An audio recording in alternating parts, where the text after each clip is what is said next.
Hi children's, இன்றைக்கி என்ன story பார்க்க போகிறோன்னு பார்த்தீங்கன்னா, புத்திசாலி பசுவும் முட்டாள் சிங்கமும். வாங்க சில்ட்ரன்ஸ் பார்க்கலாம். ஒரு காட்டு பகுதியில் ஒரு பசுமாடு நடந்து போய்கிட்டே இருந்துச்சு. ரொம்ப அடர்ந்த பகுதியில் ஒரு குகையை பார்த்துச்சு. அந்த குகைக்கு பக்கத்துலேயே அழகான குளமும் சுற்றி புற்களும் முளைச்சிருந்துச்சு. அதை பார்த்த பசுவுக்கு இதுதான் நம்ம வாழ்கிறதுக்கு சரியான இடம் அப்படின்னு நினச்சிச்சு.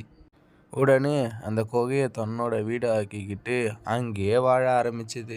அந்த காட்டில் மற்ற மிருகங்கள் எல்லாம் வந்து இது ஒரு சிங்கத்தோட குகை, அந்த சிங்கம் எப்போ வேணாலும் வரலாம் அப்படின்னு சொன்னிச்சுங்க.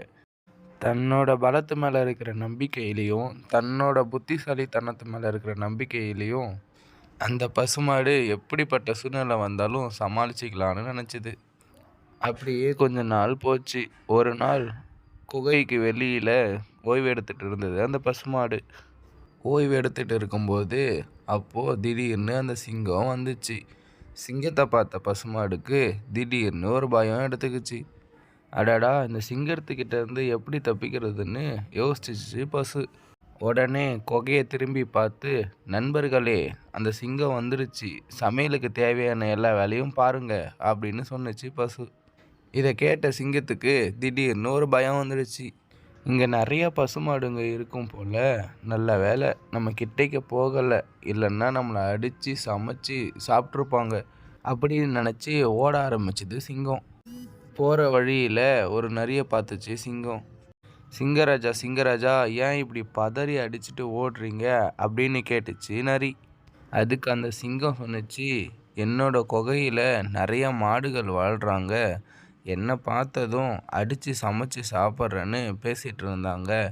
அதை கேட்டதும் நான் இங்கேருந்து தப்பிச்சு ஓடி வந்திருக்கேன், எனக்கு வழி விடு, நான் போகணும் அப்படின்னு சொன்னிச்சு சிங்கம். இதை கேட்ட அந்த நரி, அது எப்படி உங்கள் குகையில் நிறையா மாடுகள் வாழ முடியும், அதுவே சின்ன குகையாச்சு, நான் ஒரு முறை உங்கள் குகை சைடு போனேன், அப்போது அங்கே ஒரே ஒரு பசுமாடு தானே இருந்துச்சு, எதுக்கும் என்னோட வாங்க, அங்கே என்ன தான் நடக்குதுன்னு முழுசாக 2 பேரும் தெரிஞ்சுப்போம் அப்படின்னு சொன்னிச்சு நரி. இதை கேட்டதும் சிங்கத்துக்கு கொஞ்சம் கூட பயம் போல. வேணாம் நரியே, என்னை விட்டுடு, நான் வரலை அப்படின்னு சொன்னிச்சு சிங்கம். பயப்படாதீங்க சிங்கராஜாவே, வேணும்னா என்னோட வாளையும் உங்களோட வாளையும் கட்டி கொள்ளுங்க, உங்கள் கூடவே நான் வருவேன், அப்பயாவது உங்களுக்கு பயம் குறையும்ல அப்படின்னு சொன்னிச்சு நரி. இதுக்கு சிங்கம் ஒத்துக்குச்சு. உடனே சிங்கமும் நரியும் அதோட வாளுங்களை கட்டிக்கிட்டு குகையை நோக்கி போச்சுங்க. சிங்கமும் நரியும் திரும்பி வர்றதை பார்த்த அந்த பசுமாடு சிங்கம் காதில் விழுற மாதிரி சத்தமாக பசுமாடு, நண்பர்களே, நம்மள்கிட்ட தப்பிச்சு போன சிங்கத்தை நரி அண்ணன் வாலில் கட்டி இழுத்துட்டு வராரு, சமையலுக்கு ரெடியாக இருங்க அப்படின்னு சொன்னிச்சு பசுமாடு. அதை கேட்ட அந்த சிங்கம், அட பாவி, நீயும் அவங்க ஆளுதானா, அதான் என்னை ஏமாற்றி சமையலுக்கு இட்டுட்டு வந்திருக்கியா அப்படின்னு பயந்த அந்த சிங்கம் வேகமாக அங்கேருந்து ஓட ஆரம்பிச்சுது சிங்கம்.